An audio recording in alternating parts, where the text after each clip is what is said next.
Graeme, I know you spent a bit of time with Philip Clement last night at an event. What have you made of the job he's done since he arrived? Been fabulous. You know, I watched the Rangers play against Aberdeen, which we lost 1-0. No, we didn't. We were doing well, and then we ended up conceding a goal. And a team that was buoyant and had energy and playing with confidence, that all deserted them and ended up losing the game. I think that was Michael Beale's last game. So from that team that finished that game and the way they were playing to where they are now, it's a very different Rangers. Does he have the right mentality and the right credentials to be a successful Rangers manager? Most definitely. I am. You know, what do you expect me to say to that?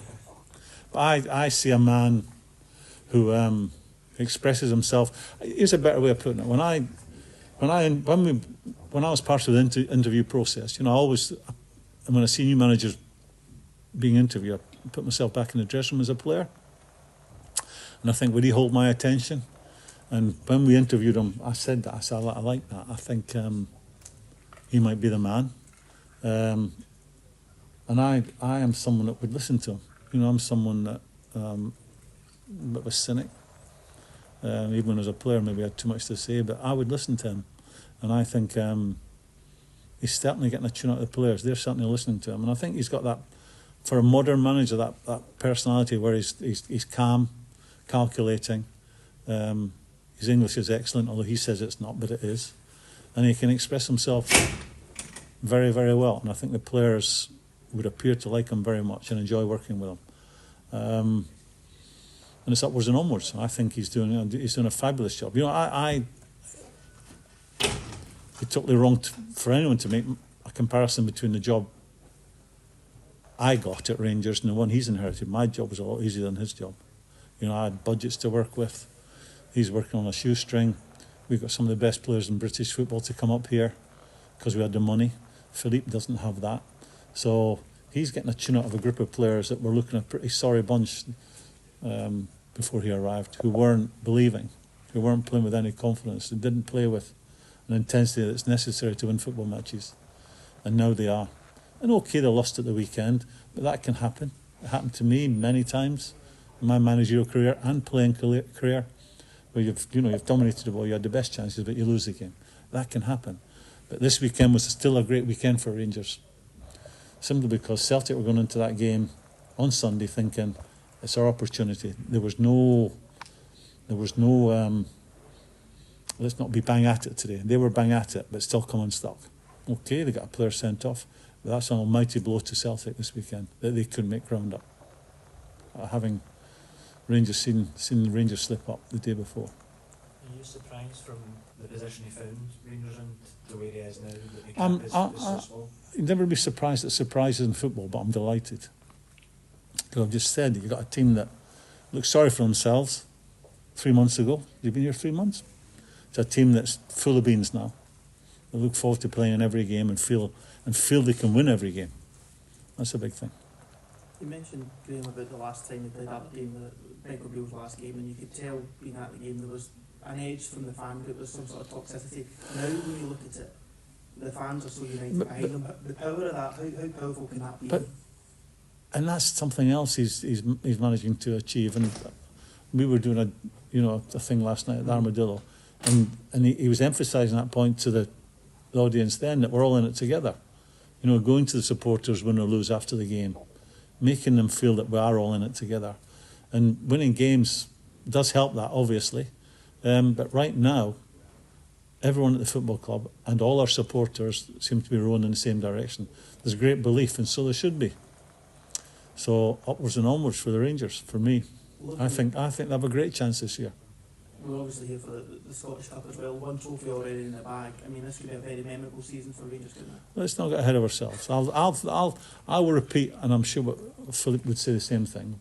One game at a time. I know it's boring for you guys, but I think it might be the most common thing that you'll hear from Jurgen Klopp at this time and from Philippe at this time. You know, just one game at a time. Let's not get ahead of ourselves. Because as we saw at the weekend, every game throws up a different challenge. For Rangers and Celtic, and I did say this to him when I was interviewing him, you know, we don't play any easy games. Every game we play is a cup final. Whoever we're playing against is their cup final. Just accept that. And I think some of that registered with them. I hope some of that. Well, it's certainly registered with them now. Did you get that sense very early on in that interview process, meeting him, that this could be the guy for Rangers? No, but I didn't. I was part of the process. He was a standout candidate, along with Frank Lampard, because Frank's background in British football, his wife was from Northern Ireland, and he would understand the west of Scotland a wee bit more than Philippe.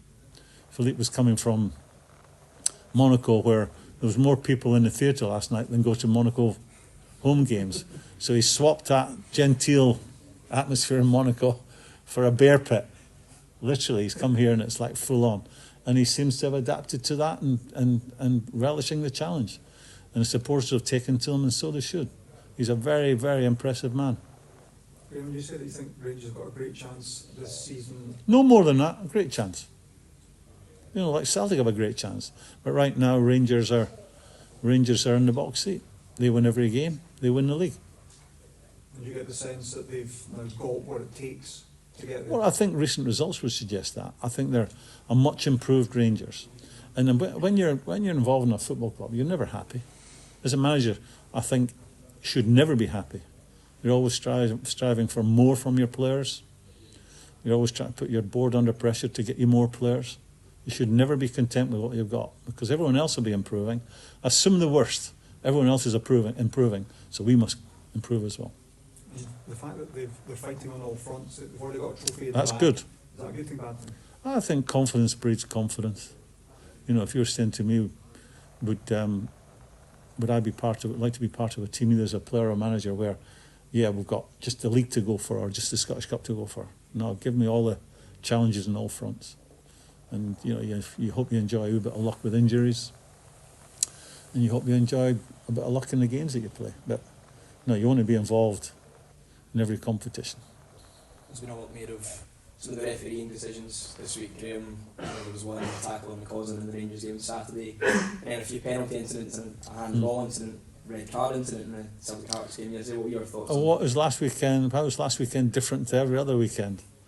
You know, the referees are just not very good. And VAR compounds the problem for them. It shows them up. You know, when you get a chance to look at something time and time again, and from different angles, and you're still making the wrong call, that's telling you something's not right. VAR is not a big giant computer sitting in a room that's completely calling all the right decisions. It's an assist for a human to make that call, and the humans are still making the wrong calls even after all this technology. And it's just showing them up in a bad light. It just shows them they don't know too much. And I have to say, it's the exact same in England. The refereeing standards in England are poor for what is regarded as the number one league in the world.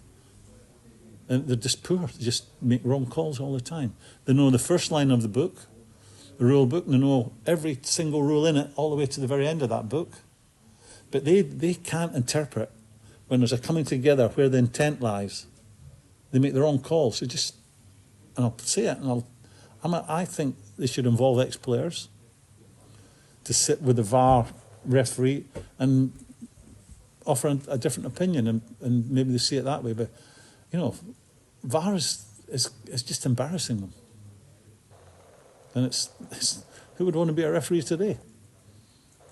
It's a completely different sport from the one that you played when you watch No. it now and analyse it on the TV No. in terms of this involvement. It's the same sport, but it's just the referees are getting embarrassed by VAR.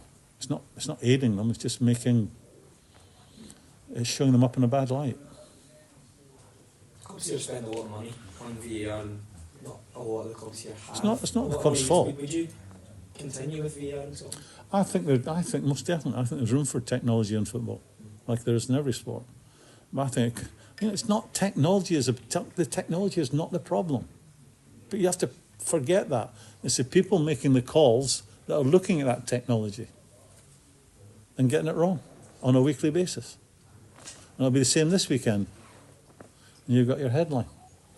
The referees are not very good.